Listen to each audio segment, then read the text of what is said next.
bem, e o Nunes com a granada sem pino. A charge, por favor, alguém faz a charge e manda pra mim que eu vou postar. Esse é o cenário. De outro lado, o Boulos querendo ser bonzinho. E um para-choque na frente lá pra ninguém bater nele. Eu tô com o povo, moço. Eu vou conquistar o povo. Isso é problema meu. Eu tenho que conquistar o povo. Não é que eu tô falando que eu quero isso ou que eu quero aquilo. É ônus meu mostrar quem eu sou, o que eu já fiz, o que eu posso fazer por São Paulo. E eu que tenho que conquistar o povo. Aí fica toda hora, você queria o Bolsonaro? Não, eu quero o povo. Eu preciso do povo. O Bolsonaro não precisou de padrinho político para ser presidente do Brasil. Ele precisou de quem? Do povo. O Milei não precisou de padrinho. Precisou do povo. Só que a única coisa que eu vou ajustar em relação aos dois é não ir para essa radicalidade, que ela é comprovada na história da humanidade, que você vai se ferrar. Porque é igual apertar uma mola. Se você aperta uma mola, na hora que você não der conta de segurar ela mais, ela volta no meio da sua cara. Mas o teu discurso não está batendo isso. O teu discurso é bater de frente. Não é bater de frente, é mostrar que as opções não servem.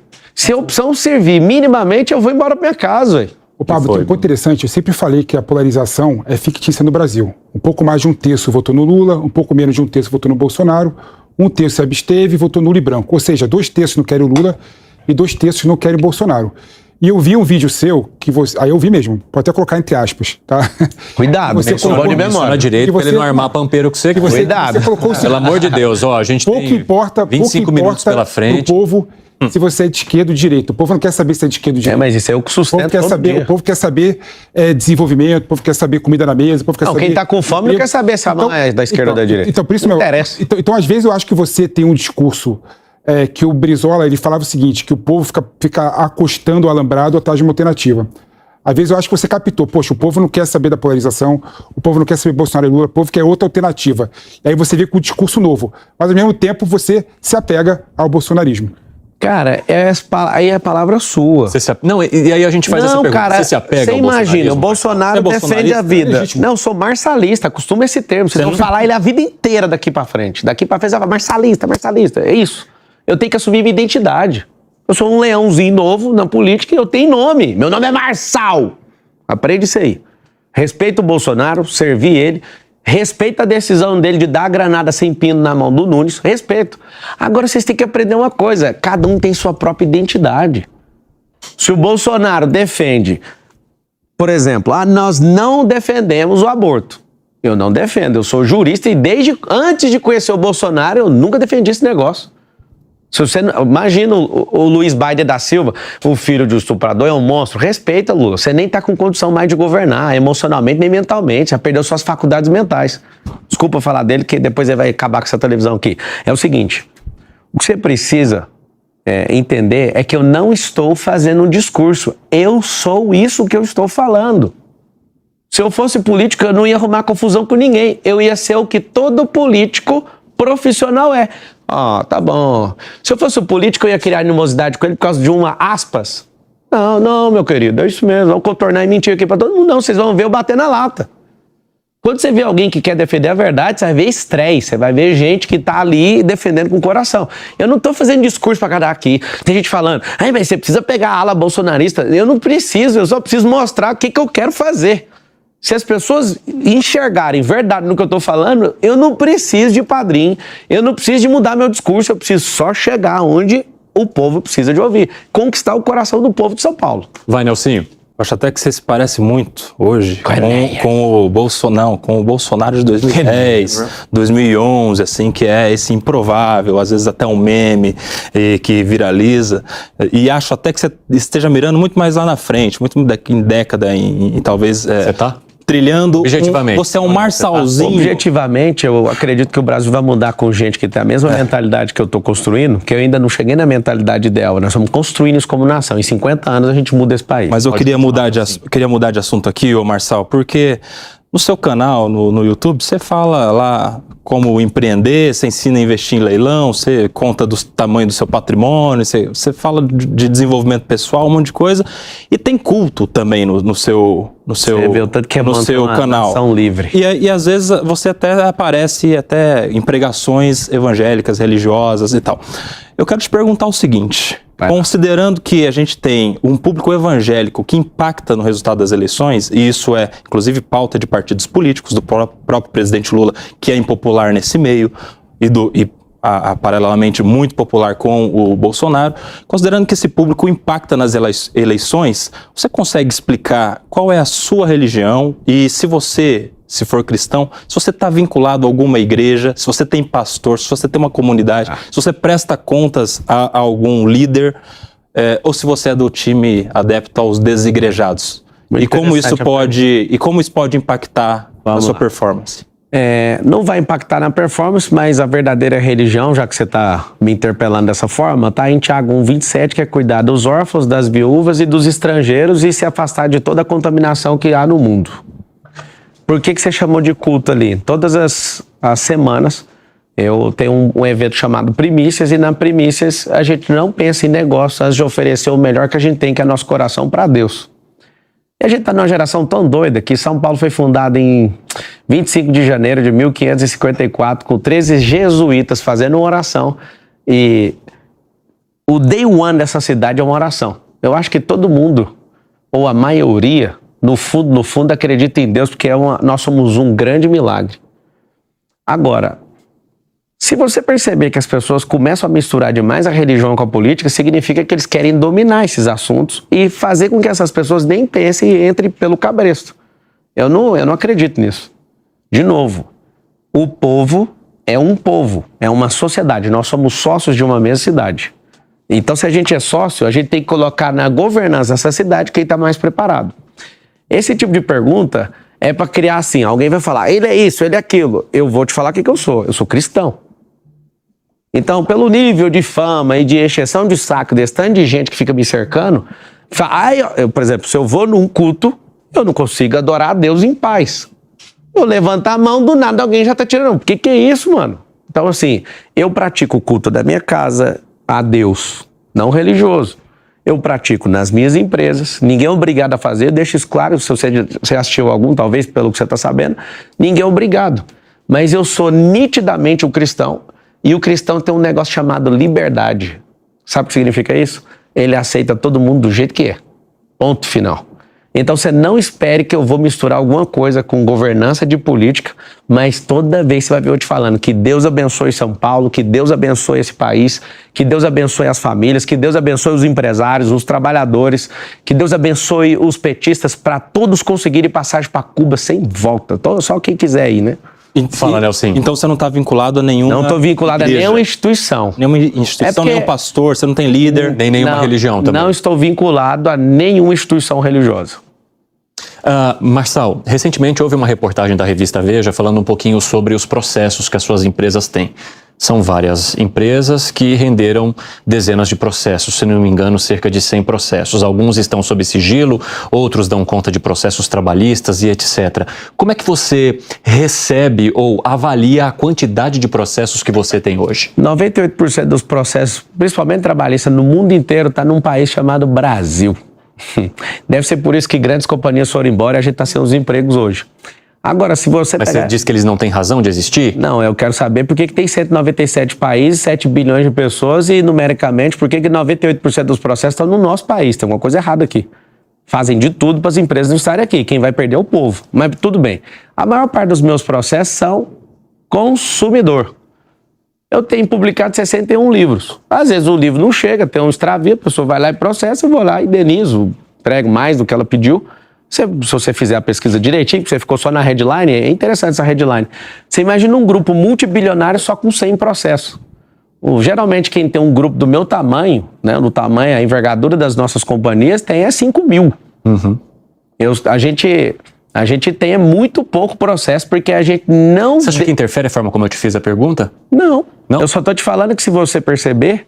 eu posso perceber, mas isso interfere como eu te fiz a pergunta? O que isso muda? Não, a forma como eu te fiz a pergunta interferiu? Não, porque você pediu para se eu checar todos os processos direitinho, isso interfere? Não, é porque se você for checar, você vai ver que é da defesa do consumidor. Ah, sim.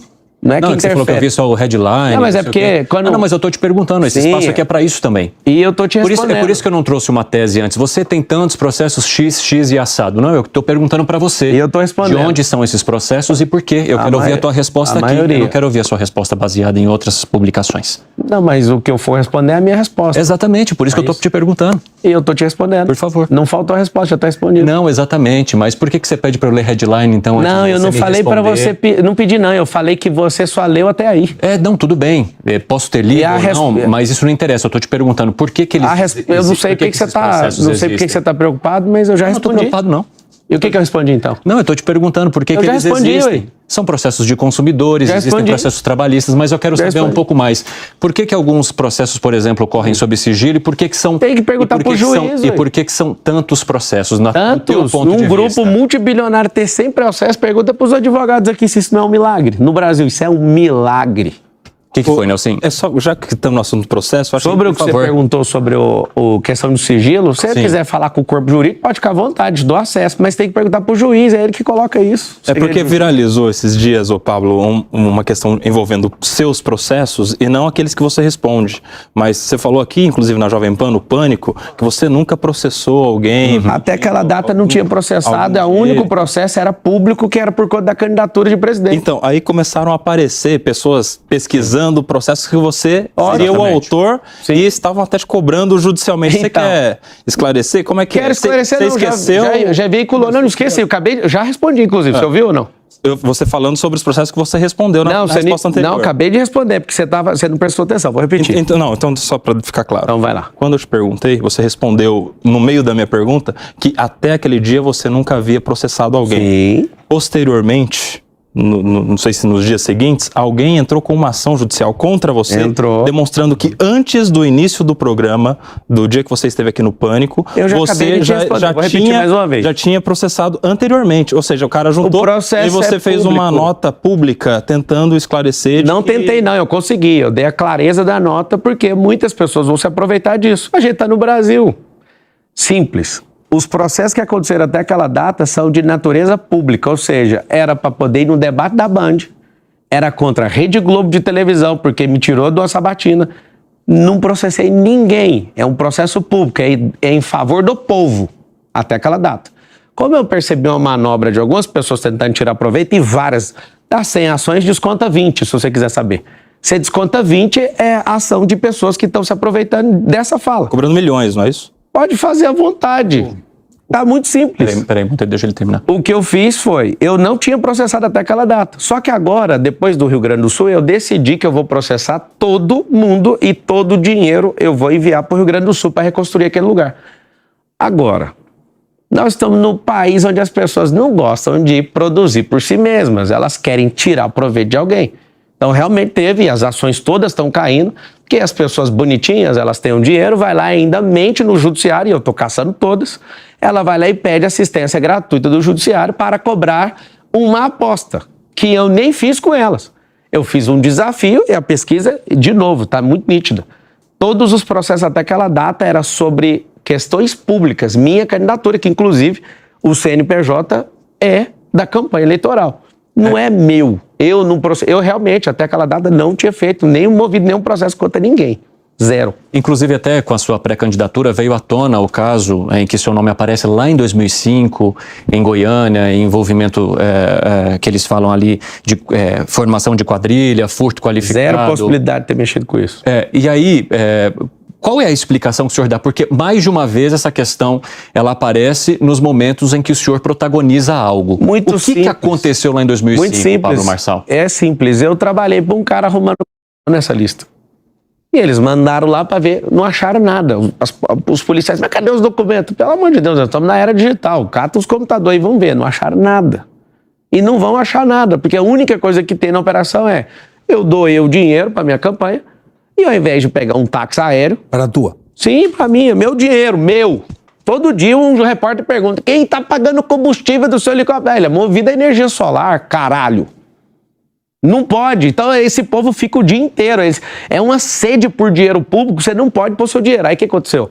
Ao invés de eu pagar 30 mil reais a hora de um helicóptero, eu já tenho minhas aeronaves. Eu fui lá e paguei a minha, fiz certinho, conforme a lei. Eu sou jurista, não sou bobo. Só que aí vamos fazer o seguinte, a opinião pública importa, então vamos soltar isso aqui.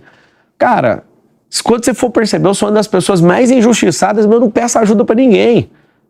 Pra ser político no Brasil, você tem que tomar Gardenal ou fazer o MEDP, que é um treinamento de inteligência emocional que vai acontecer dia 23 e 24 de julho, que você pode aguentar a pressão. Até o curso ele tá vendendo aqui. Marçal... Como é que você faz para fazer política sem usar o dinheiro público? Mas, Marçal, você se importa de ser tão questionado assim? Cara, não. Porque em alguns momentos eu vejo que você nervoso, aparenta Marçal. nervosismo, aflição por ser questionado. Mas isso é uma leitura sua. Ah, não, eu acabei de fazer, sim, acabei de fazer. Você pode dizer que está errado ou não. Foi uma leitura que a gente fez aqui agora. Mas eu quero saber de você se ao assumir ou ter a possibilidade de assumir um cargo público que vai te fazer ser muito questionado o tempo todo, destroçado o tempo todo, se isso te parece ruim, se isso te incomoda. Posso aproveitar? Pode. Posso aproveitar Pode. a deixa dele aí? Até porque nós temos em São Paulo um Tribunal de Contas do município e os últimos 4 prefeitos entraram de alguma forma em conflito com o tribunal, eventuais ações do tribunal que eles discordavam. Então os prefeitos de São Paulo historicamente estão sujeitos a uma cobrança maior que outros prefeitos de cidades menores, né? Só para complementar o que ele ponderou. Então tem as questões judiciais e eu também te faço a pergunta sobre a questão de ser questionado por jornalista, pela imprensa, em sabatinas, em debates. De que maneira que você pretende enfrentar isso? Com paciência. Paciência é uma coisa, é uma virtude, né? Então, se a pessoa, por exemplo, abrir aspas e falar que eu falei, você vai ver isso aqui o tempo inteiro. Aí, isso é um processo de education também. Você vai fazendo, a imprensa vai entender o jeito que você joga. Se quiser levar na canela, tá disponível. Todo dia vai acordar e vai tomar uma. Quando você fez a leitura errada sobre eu fico nervoso, não. Isso são coisas que deixam as pessoas nervosas. Por que minha leitura está errada? Porque eu não tô nervoso, hein? Então, mas foi a minha leitura. Ela tá errada. Mas se você lê, ela tá escrito assim, ó, vida, e você lê morte, você leu errado. Não, mas foi a leitura sua tá errada. O que você transpareceu pra mim aqui. Isso, de novo, chama percepção, é coisa sua. Ah, então, é minha mesmo. E tá errado, aí. Então, tudo bem, mas é minha. Mas tá errado. Eu tô te falando, foi a minha percepção e eu quero... E você precisa aceitar quando a pessoa falar que você tá errado. E eu quero saber como é que você pretende lidar com esses questionamentos. Do mesmo jeito que a gente tá conversando aqui, vai ter diálogo.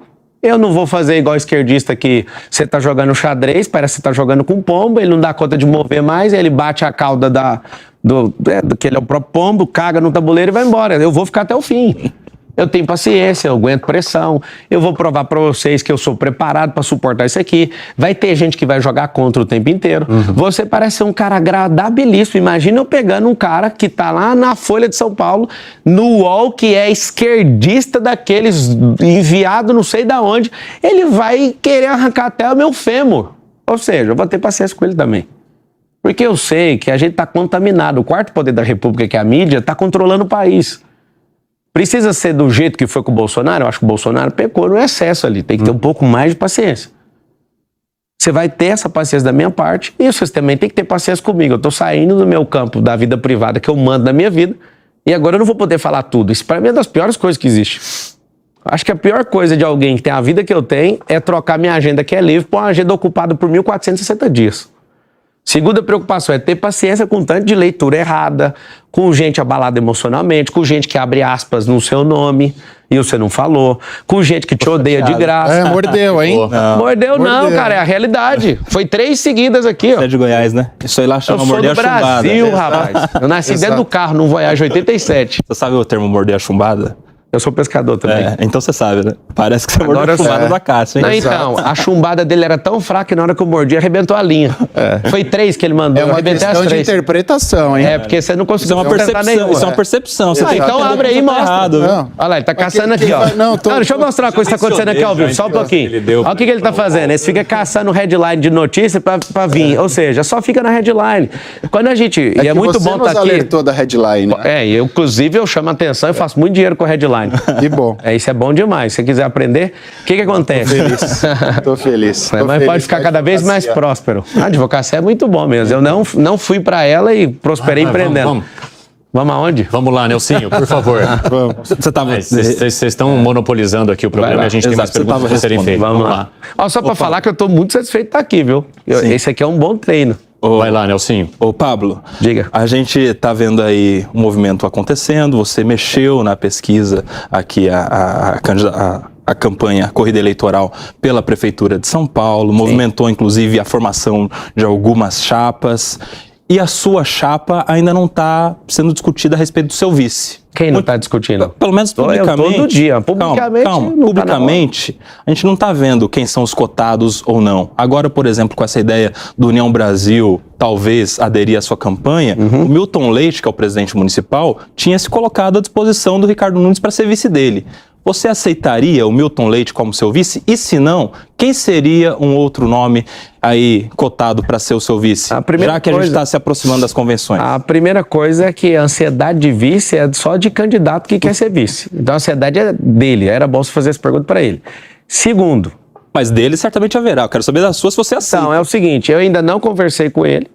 Então eu tenho que ter uma primeira conversa. Então não tem resposta para uma coisa que eu nem conversei. Se ele está viabilizando isso, né, que ele construa isso e está tudo certo. Que eu sei, tem mais de 20 pré-candidatos, emocionalmente falando, que querem sentar nessa cadeira poderosa de vice. Eu não sei para que o vice faz até hoje, né? É uma reserva, né, para caso acontecesse alguma coisa. Só que o seguinte, essa ansiedade é de duas pessoas, são de duas pessoas. Da pessoa que quer ser vice e sua, que é da mídia.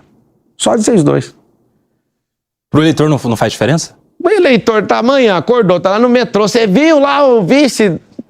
O que é vice pro eleitor agora? É igual o campeonato, cara. Tá no começo do Campeonato Brasileiro, ninguém nem vai no estádio, vai quem consegue chegar lá no final. Então, essa ansiedade é de dois grupos, de vocês e de quem quer ser vice. Todo dia eu vejo uma pessoa que paga uma matéria e vai lá, fulano pode ser vice. Aí eu fico rindo, nem conheço essa pessoa. Ou seja, esse rolê é bem interessante para a pessoa, para o storytelling dela. Mas pelas regras dos debates, só irão aos grandes debates... Eu estou convidado para todos. Aqueles menos a candidatos, Globo. não. Mas quem tem 10% vai ficar de fora do debate. Mas eles não levam em consideração, as regras não levam em consideração pesquisa. A regra leva em consideração tempo de TV. Cássio, eu já recebi Eu acho que... Mas não, as outras chapas... Não, as outras chapas... Você está achando... Não, você está achando. Você falou a palavra certa. Eu já estou confirmado nos debates. Não, mas e as outras chapas vão aceitar? Não, mas não é chapa, isso é regra que a televisão segue, não é lei. Se fosse lei, não tem o que falar. A regra que foi, porque já foram discutidas as regras dos debates. Quem está em terceiro, imagina quando eu chegar. Inclusive, eu estou lá nos acordos. É uma liberalidade da emissora de TV, realmente. Mas quem está com 10%... Você já fez campanha, eu já fiz campanha. Depende de uma aceitação das outras chapas. É isso que eu queria entender. Então, já tem uma conversa? A terceira vez. Eu já estou confirmado, assinado. As outras chapas aceitaram? Não precisa de aceitar. Eu estou em terceiro lugar, já estou. Não, é tão simples isso aí. Isso é liberalidade. Isso não é por lei. Se fosse por lei, eu ia te responder outra coisa. Mas já estou. Falta só a confirmação da Rede Globo. Nós temos menos de 10 minutos agora pela frente, então eu vou abrir mais um espacinho, temos que ser um pouco mais objetivos. Marçal, recentemente a gente viu algumas análises de pessoas falando sobre a possibilidade de você abrir mão antes de realmente fechar ali a sua candidatura para apoiar algum outro candidato. Em algum momento você falou qualquer palavra relacionada a isso para alguém, mesmo que dentro da equipe, para articuladores, em algum momento isso soou de você? Cara, assim, eu não entrei para ser vice de ninguém, não saio e não serei vice, sem chance. O que começou a ser ventilado, que é uma fake news do próprio Boulos, é que eu ia vender minha candidatura. Eu não vou falar quem para não arrumar confusão, mas tem um pré-candidato que está vendendo a candidatura. Mas não preocupe que não sou eu, tem alguém, certeza absoluta. Tem preço, inclusive. É o seguinte, quem está com a máquina na mão tem dinheiro infinito para fazer o que quer. Só que eu sou uma pessoa de valor, então não tem preço. Não vai acontecer isso. Interessante, vamos lá, Segré. Uma pergunta que não tem nada a ver com a política. Parece uma pessoa muito determinada, ficou muito claro quais são os teus objetivos. Se você pudesse voltar no tempo, o que mudaria? De que você se arrepende da vida de Pablo Marçal? Tudo que aconteceu me trouxe até aqui. A palavra original de arrependimento é metanoia, que no grego significa mudança de rota. Então muita coisa que aconteceu me fez mudar de rota. Então... ter virado meme, foi muito bom que eu entrei na cabeça de todo mundo. Eu fui lá, mudei de rota. Os comediantes começaram a me zoar, eu fui lá na fritada e zoei todo mundo, e é a mais assistida de todos os tempos. Foi proposital virar meme? No período político eu não quero responder isso. Seria ruim pra você responder que se foi ou não foi proposital? Não, só não quero responder. Mas quem me conhece sabe. né? Quem é aluno sabe, eu fiz isso. Até aí eu já tô respondido. Então já acabou respondendo. Meme é storytelling. Ou seja, não tem nenhum arrependimento. Meme é storytelling. Mas ó, falei o drive, viu? Pablo, não tem nenhum arrependimento, tudo que você fez. Então, arrependimento é mudar de rota. Então, todas as vezes que eu falhei em algo, ou fracassei em algo, eu só mudei de rota e nunca parei. Agora se você me perguntasse Tem algo assim, que você queira citar?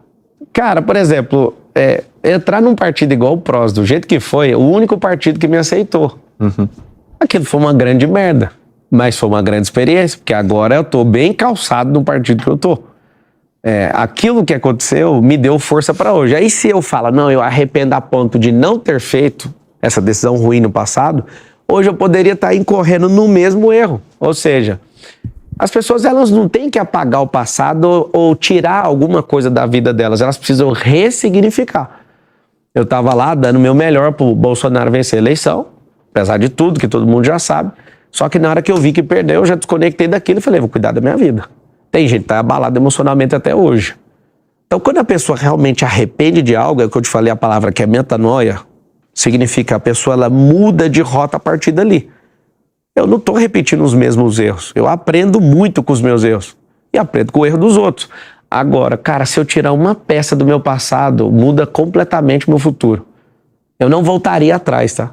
Eu mudei de rota a partir daquele momento, então me fez ser um homem mais forte, mais maduro. Então não tem como eu ir lá e vou tirar uma peça. É como se eu tivesse construído um Lego inteiro, se eu puxar uma peça, desmonta tudo. Okay. Passado meu é 100% ressignificado. Vamos lá, Felipe, nós temos 5 minutinhos, hein? Não, por favor. Vai ser rapidamente. Vamos supor, Pablo, que tudo que você quer hoje em dia dê certo no final.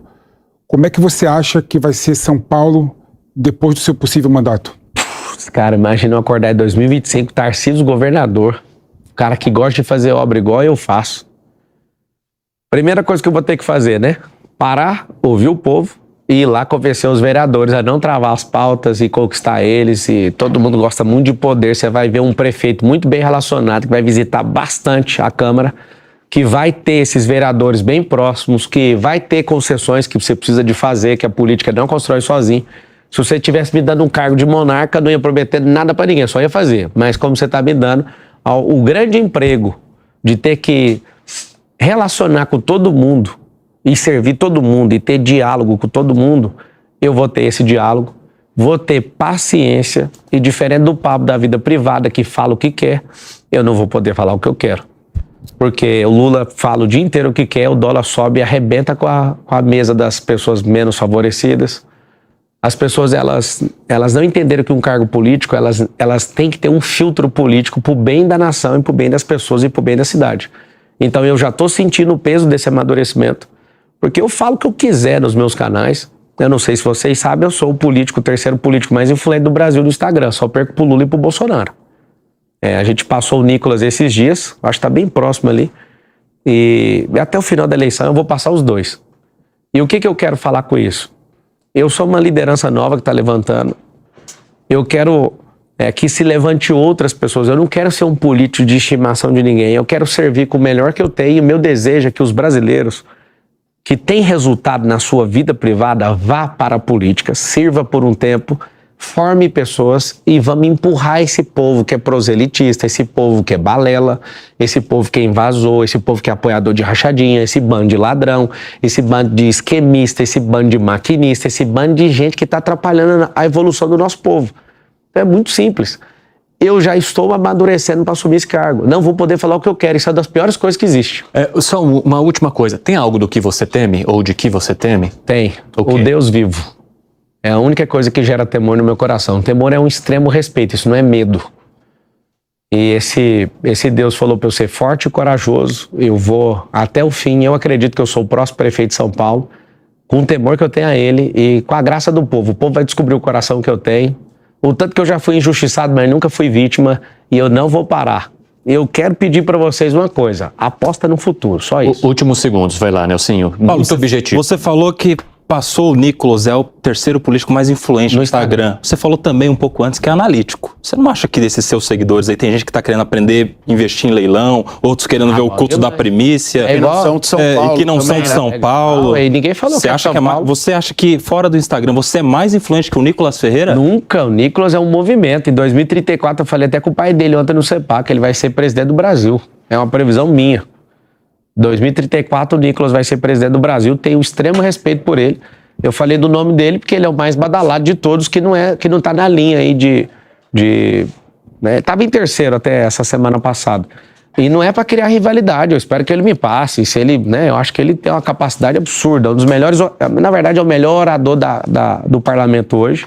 E faço votos que ele seja presidente desse país, inclusive. Que continue amadurecendo para isso. Pablo Marçal, obrigado. Valeu. Nosso tempo acabou. Senhores, obrigado também pela participação de vocês. Adora pelas perguntas lá do Rio. E a você que esteve conosco até agora, uma ótima noite e até a próxima. Fiquem com Deus.